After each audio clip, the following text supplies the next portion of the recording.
জানেন কি, এমন 5টি সময় আছে যখন দোয়া কখনোই ফেরত দেওয়া হয় না।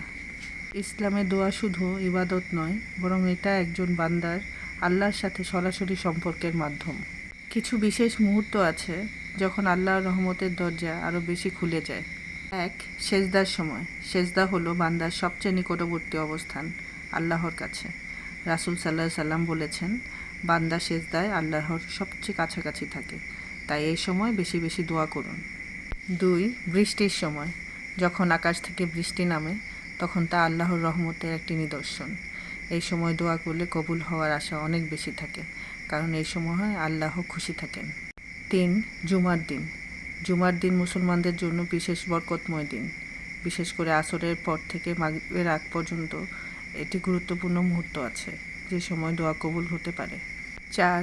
রাতের শেষ অংশ বা তাহাজ্জুদের সময়। রাতের শেষ তৃতীয়াংশে আল্লাহ তাআলা বান্দাদেরকে ডাকেন এবং বলেন, কে আমার কাছে চায় আমি তাকে দেব। এই সময় দোয়া সবচেয়ে মূল্যবান সময়গুলোর একটি। 5.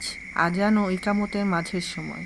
এই সময়টা এমন একটি সময় যখন দোয়া ফিরিয়ে দেওয়া হয় না বলে হাদিসে এসেছে, তাই এই সময়টাকে কখনো মিস করবেন না।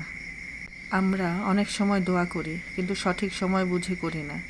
এই বিশেষ সময়গুলোতে যদি আমরা মন থেকে দোয়া করি, ইনশাআল্লাহ আল্লাহ তাআলা তা কবুল করবেন।